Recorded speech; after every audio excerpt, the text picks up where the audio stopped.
ngisar, soalnya ada anak ulang. Kalau pertemuan pertama nggak masuk. Padahal enak, tak bareng sama Anda. Tapi saya lihat di 4 kelas tuh nggak masuk sama sekali. Biasanya arek-arek ini ke arek-arek dalam tanda petik. Saya kita nggak biru mas. 6.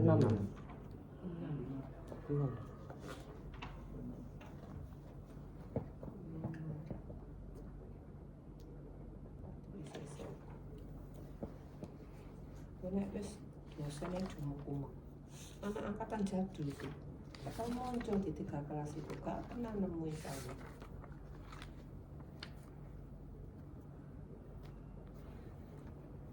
Tulis sana mas. Pada hari ini tanggal ini diadakan UTS hukum perusahaan kelas tanda tangan nono PJ. Enggak apa itu?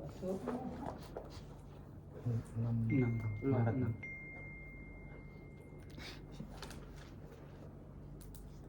Oh.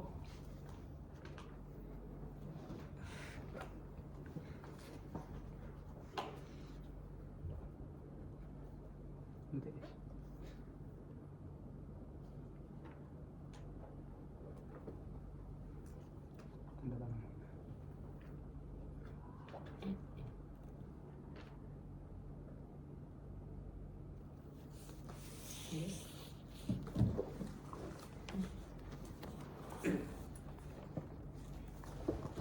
Tutup bukunya laku. Saja. Ya saja. Kasih acak kan.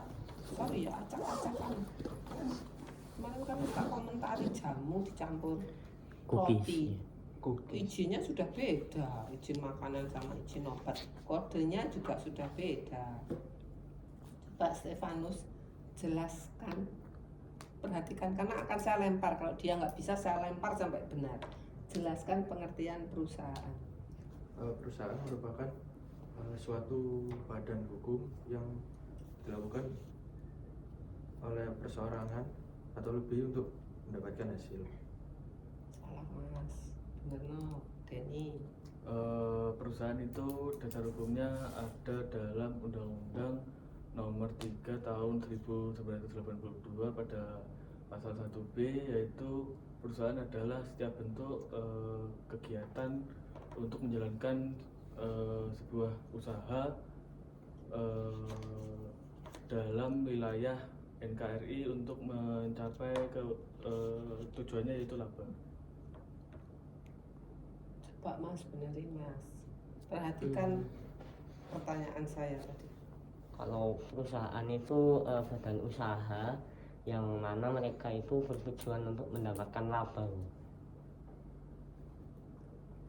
Lorot meneh jadi gini sekarang gini.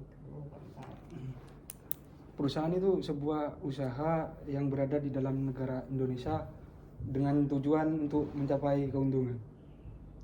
Coba mas benar-benar jawabkan. Perusahaan adalah sebuah usaha dalam bidang perekonomian di dalam NKRI yang bertujuan untuk mendapatkan untung atau laba. Kelemahan jawabannya apa? Konsep dalam Undang-Undang Wajib Daftar Perusahaan, konsep di Undang-Undang tahun 97 tahun berapa tentang dokumen perusahaan. Undang-Undang Wajib Daftar Perusahaan sudah tidak berlaku kan? Kalau Anda lihat di Cipta Kerja. Kemudian di Undang-Undang Dokumen Perusahaan, perusahaan pengertiannya kan nggak gitu. Tadi ada jawaban yang fatal, perusahaan berbadan hukum. Berarti yang tidak berbadan hukum tidak diakui, jawaban fatalnya. Padahal perusahaan ada 2 jenis. Terus tadi unsur-unsurnya apa? Dulu sudah saya jelaskan bahwa perusahaan itu dari jenis badan usahanya, dari jenis pendiriannya di wilayah NKRI, kemudian mencari penghasilan. Ini mbak jelas no. Saya kan pertanyaan saya kata tanyanya jelaskan kan, bukan sebutkan toh. Kalau pertanyaan saya sebutkan iya, tapi kan jelaskan. Jadi menurut Undang-Undang Wajib Daftar Perusahaan begini, Undang-Undang Dokumen begini, dokumen perusahaan menurut para ahli begini. Kesimpulannya apa itu baru jelaskan. Ya. salah Anda hukum dagang waktu itu jelek ya karena itu.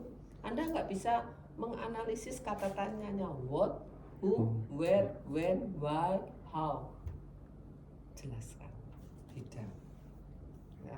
Sekarang Denny, coba dari 3 perusahaan ini jelaskan termasuk jenis perusahaan skala yang mana? Dari ketiga-tiganya itu masih di skala rumah tangga, Bu. Makanya kayak sebelumnya mungkin yang kayak kan ada yang jamu dapat SBIRT itu memang salah kami karena ternyata UMKM itu juga memiliki produk makanan sama minuman yang kering gitu, Bu. Jadi ada SBIRT-nya, sementara yang lain ternyata nggak ada. Sama yang satunya itu kan nggak memberitahukan, belum tidak berkenan untuk memberikan bukti secara foto legalitasnya itu seperti apa. Dan kayak Sasria itu kemarin kami tanya, Saya nggak tanya observasi, pertanyaannya jelaskan skalanya. Iya. Hasilmu skalanya apa? Skalanya masih rumah tangga, Ibu. Salah jawabnya yuk Mas, bener no, Adi. Kalau menurut saya berdasarkan dari legalitas dari itunya perusahaannya kan ada NIV, NPWP sama SIUP itu masuk ke skala UMKM, Bu. Salah, aduh mateng aku. Alif. Kalau menurut saya itu masih dalam skala kecil. Karena legalitasnya itu belum lengkap. Sedangkan untuk labanya itu masih belum mencapai kayak laba yang banyak gitu. Mas. Skalanya memang nggak begitu besar, Bu. Sama seperti yang saya observasi, skalanya kecil, termasuk usaha menengah kecil juga, dan industri rumahan. Terus labanya juga tidak sesuai dengan apa yang seharusnya perusahaan peroleh. Benerin jawaban temenmu. Ya, skalanya masih usaha mikro kecil yang berbasis rumah tangga dan memasarkan produk-produknya itu masih terbatas dan tidak menjangkau daerah-daerah lain. Dan ada beberapa yang menjangkau, itu seperti jamu Wahyu Barokah itu bisa distributor paling jauhnya itu hingga ke Jakarta. Perhatikan. Fatal karena konsepnya Anda itu ketahuan kalau nggak baca. Konsep itu jangan sekali-kali dirubah. Pertanyaanku kan jenisnya skala yang mana? Jawabannya skala rumah tangga. Skalanya kan mikro, kecil, menengah. Itu kesalahan fatal. Di undang-undang kan jelas, ya toh. Anda nggak baca undang-undang cipta kerja. Kategorinya mana naik mikro. Tadi bla bla bla macam-macam. Saya malah pusing. Kan dilihat dari modal, jumlah tenaga kerja, bangunannya ada di undang-undang itu. Nggak baca. Tidak teliti. Kenapa? Kalau Anda seperti ini nanti sulit skripsinya karena Anda kurang bacaan. Ya, nanti perhatikan deh, Anda kurang bacaan. Kalau Anda makin banyak baca, oh di sini ternyata ada masalah, bisa kamu jadikan skripsi. Ya, jadi itu kesalahan fatal Anda. Skalanya jelasnya di situ mikro, kecil, menengah. Ngapain Mbak ubah skala rumah tangga? Di setiap skala itu sudah ada indikatornya di undang-undang. Jadi nggak ngawur kayak gini. Nek ono ya mbok centrang, oh berarti skalanya. Ini kan begitu. Ya, sudah belajar dari kesalahan. Semua belajar dari kesalahan. Mungkin ini pertama Anda lisan, ya langsung saya kritisi. Dulu kan UAS-nya hukum dagang tulis. Saya tulis sih di situ. Ini nilaimu wes ya, tak tuduhi. Skalanya seperti ini. Itu nilaimu. Ya. Sudah? Ya. objektif enggak Bu Eni kira-kira? Objektif Bu. Kalau aku mbok protes mana ono sing protes soalnya. Transparan. Oh. Nanti kan ini terlihat tugas itu membantu. Panggilkan Firdausi Sila Rizka Sita Putri ya. Baik. Belajar dari kesalahannya. Baik, terima kasih Bu. Sama-sama.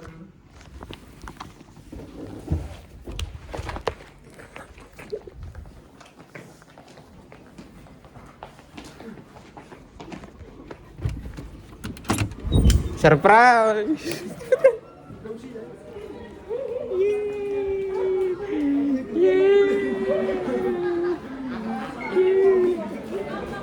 Oleh ngevlog kok.